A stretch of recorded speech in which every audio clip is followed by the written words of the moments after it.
Customer आले 4-7 दिवस झाले तर काढून बघू.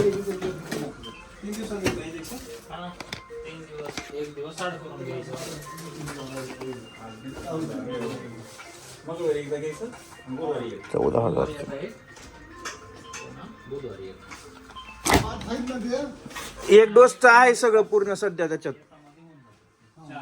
4 डोस असतील त्यांना दाखवू. आठवड्याला एक घ्यायचं असते तरी उद्या सर सांगतील वरी तुम्हाला. समजून सांगते. 13,125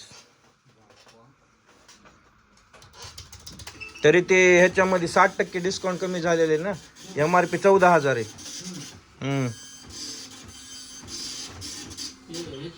साईड इफेक्ट काही नाहीत ना. नाही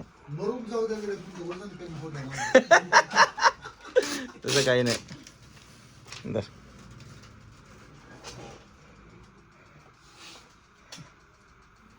वरच्या स्टाफच्या हातात देऊ नका. हा डायरेक्ट सरकडे जावं. डायरेक्ट सरच्या हातात जायचं.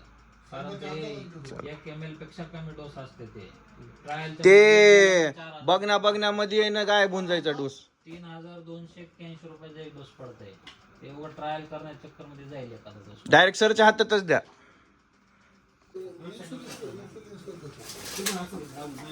काहीच करू नका सरच्या हातात द्या सगळं.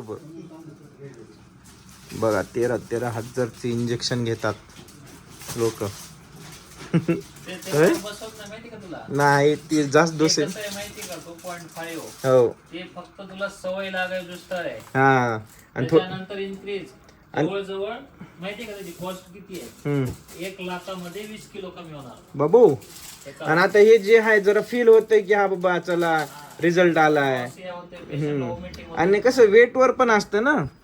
पेशंटला सवय लागू दुसतर. हो छोटं येणं द्यायचं. 20 रुपये द्या. लयच काम आहे हे काय तेव्हापासून चालू होते. घंटा झालं. माल भरपूर आलाय. ठीक आहे बघू.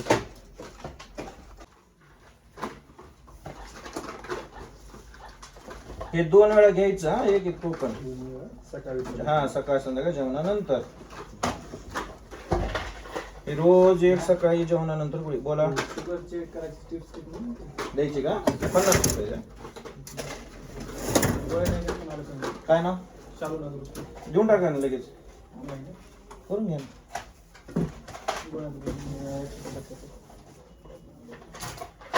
हे इंजेक्शन काका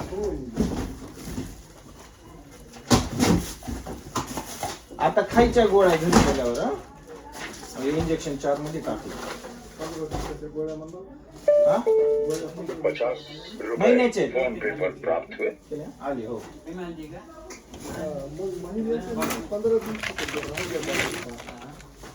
डोस दिलाय महिन्याचा.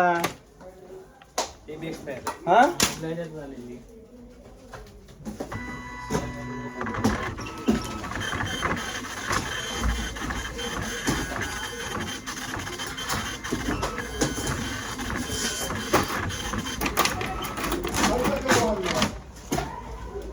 चला लागत पापड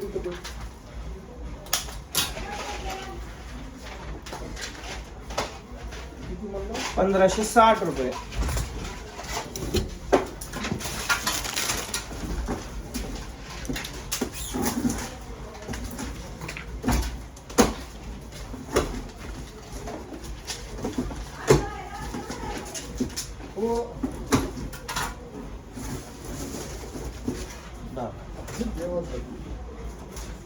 डिस्काउंट दिले काका.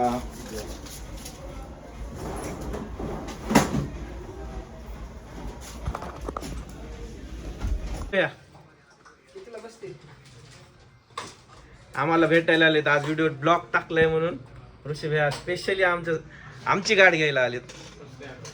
सबस्क्रायबर बघून आताच म्हणलो का नाही तुम्ही युट्यूब चॅनल बघून आला म्हणून. थँक्यू.